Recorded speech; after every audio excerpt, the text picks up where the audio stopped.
Hello again, everyone. Thank you to those of you that responded to my message to let me know how this is going. Seems like it's okay so far. Please let me know if anything is ever unclear, or if you'd benefit from an aerial shot of something, or if you want a one-on-one. I am happy to be as flexible as I am able. So Monday, I focused on the stuff that's due on March the 30th, next Monday. Today I wanted to focus on some proficiency exam prep. So just to clarify, this stuff that I'm about to talk about is not due Monday. It's stuff that you should still be practicing regularly so that we stay on track for our proficiency exam in May. So what's kind of nice too about this setup, kind of a hidden blessing, is that at any point you can come back to this lecture and work on these elements of the proficiency exam again. I didn't really think about how helpful that might be, so hopefully that's a little bit of a silver lining. Okay, so first things first, let's talk about happy birthday. So if you don't have your hard copy with you, it is, you can find it under the Files tab of our Canvas page. So in class, we've played the melody hand separate, and then we've found different chords. But I know there's been a lot of illness and a lot of late attendees, and I've been sick. There's been a lot of craziness this semester, so I'm just going to do it again. If you feel comfortable with this stuff, just fast forward. Okay, so the melody. We're in the key of F major, and we start on so, la, so, do, ti. I'm going to go ahead and just play through the melody once. You're welcome to join or just listen.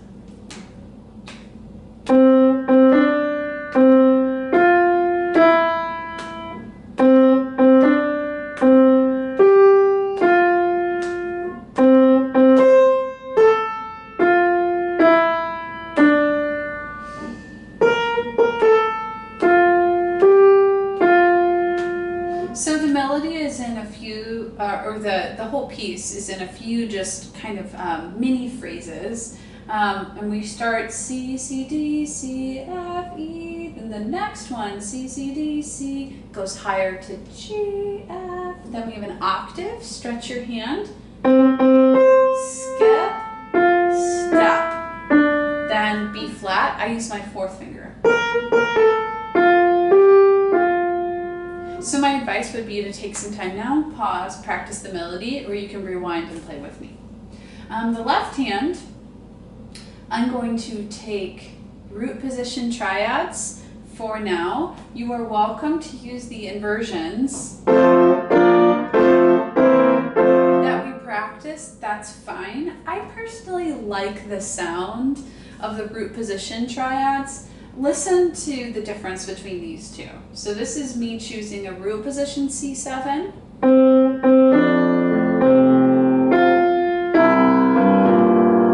This is me choosing an inverted C7. It's fine, it's the correct chord, but there's something a little stronger about do, so, do in the bass. Either will be correct. Now, for the proficiency exam, the requirement is that you do anything with your left hand that you want. It just can't be a blocked chord. So I want to show you a few options.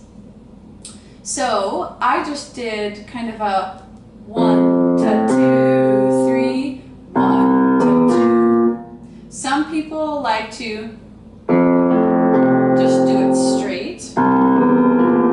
You could do the bottom of the chord and then play the top two notes together. That's nice. You could stretch your hand an octave and do some triplets. That works. Those are, I think, the most appropriate options. I'll share more as we go on if they come to me.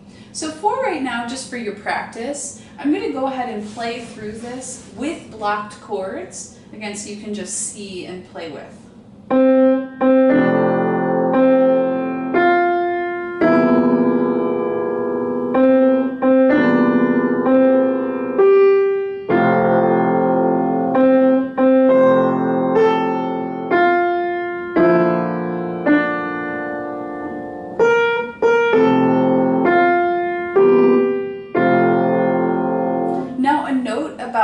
last two measures. It happens really quickly. I am 100% okay if for that C7 you just play a C, a singular C, or a C octave.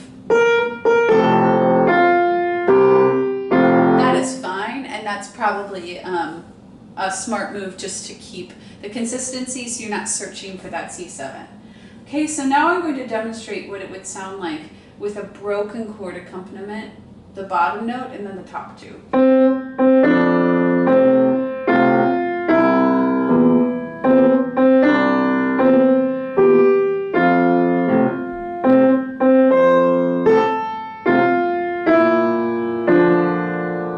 And then I just take this B flat by itself. So please know that my rule of no blocked chords, it's an overall blanket statement, but there are some times where it just makes sense to, just play the C or not play a B flat going into the last line. So it's okay if you make choices to sometimes play a block chord. You just want to have an overall plan. So right now it would be a good idea to maybe practice playing the left hand against the recording and put it together. My intention is that by the end of this week, you are playing in F major hands together in some capacity. Next week, we're going to talk about transposing it to G. Cool? Okay, so moving forward, I want to start talking about, the scoring. Dies irae. Now I'm silly and on my lesson plan here, I did not write the page number. So I apologize. Feel free to skip through this right now. 313. So my plan for you, as I've kind of broken up just the learning process, is that this week you work through the first four measures.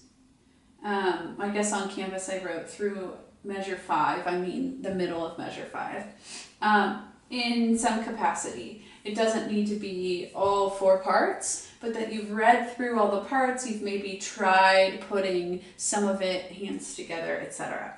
Okay, so this is, for a lot of people, the trickiest element of the proficiency exam, but you can totally do it. So I want to make a few notes. Make sure you have a pencil nearby that I want you to have in your music. First of all, you'll notice at the end of measure 4, at the beginning of measure 6, and at the end of measure 7, in the tenor part, you see a little bracket and RH. That means that it's most comfortable for your right hand thumb to reach down and take that tenor part there. And you'll see why. If you look at the tenor and the bass at the end of measure 4, that is the distance of a tenth. And most people can't reach that. I can't comfortably. And when you're doing it quickly, it just doesn't make sense. The other reason why it's good to take that F at the end of measure 4 with your right hand, if you look at what the top parts are doing, soprano is playing D, alto is playing A, or singing, and tenor is F. It's a D minor triad, first inversion. So make a note that at the end of measure 4, your right hand thumb is going to play that. You might also go ahead and mark that that's a D minor triad. Okay, now up until then, if you look at the alto line is everyone's favorite. Look at it. A, A, A, A, A, A, A, A, A, A, G, A. And you are going to just use your right hand thumb for that alto line all the way through. Which means starting off, you'll notice some unisons in the soprano and alto. So measure 1, 2, and 3. you notice that both parts come to an A at some point. Unison, unison, unison. So practicing just the soprano line to get the melody down is a good idea. I'm going to go ahead and just play that soprano line starting with my right hand fourth finger on D so you can get it into your ear. And I encourage you to sight read through it with me. 1, 2, 3.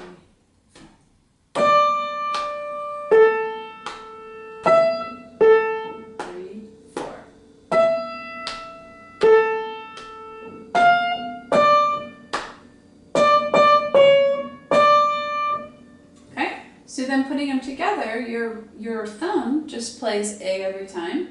And then when you hit the end of line 1, remember you have to land on that first inversion D chord. 1, 2,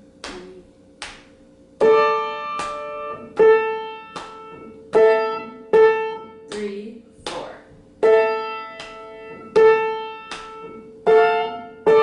Chord. Likely if you were playing with me, you fell apart. Probably at the end of measure 4, beginning of measure 5. That's okay, that just needs a little extra practice. When you play the first inversion D triad, at the beginning of measure 5, you have a tritone, G, which I take with my thumb, and C sharp, which I take with my 4. And then you go to A and D, 2 and 5. I would just loop that like many times. Okay, so those are the upper parts. The left hand, I would suggest, now fingering isn't as important in score reading as it is in like a repertoire piece because it can change depending on which, if you're playing just the bass part, you're going to use a different fingering than if you're playing bass and tenor. So the fingering that I'm suggesting here is going to help you put the bass and tenor together. I would start with my left hand 4 on D, and that's the D right above middle C. And that means that tenor 2 plays F. Remember that the tenor line reads an octave lower. So scanning through, you notice the bass part is just D, D, D, D, C sharp, which I move my 4 to, C sharp, D, D, down an octave. Okay, so if I were to just play the bass part, it would be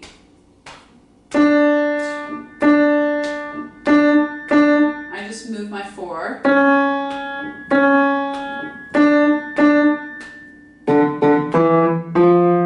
Not so bad. Tenor part, F, F, G, G, G, G, F, F. You don't play the last 2 notes of measure 4.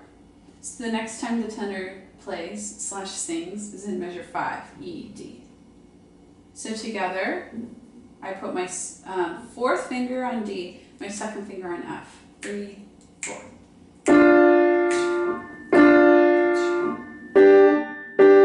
4th finger to C sharp. Down an octave. Then an E octave. And close in. So going from the end of measure 4, we have D by itself, then an E octave. I'd mark that at the beginning of measure 5, that between the tenor and bass it's an octave, and then you move in. So 3, 4. That's the end of measure 4 going into measure 5. So as you can see, both hands are tricky going into measure 5. That's going to be something you'll really want to practice. So my idea is that by the end of this week, you're comfortable with the upper parts in one hand and the lower parts in the other hand. Maybe you haven't put them hands together, but that you've done that work.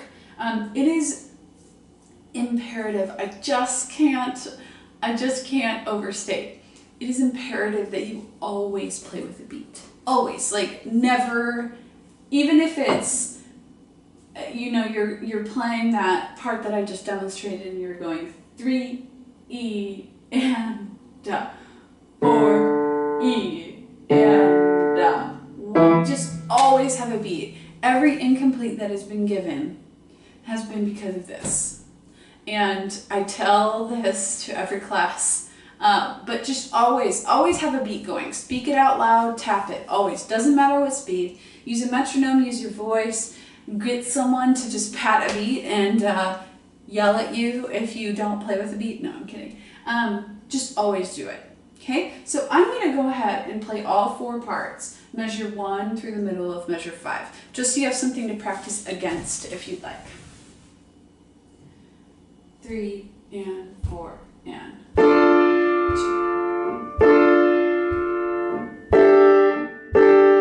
3, 4.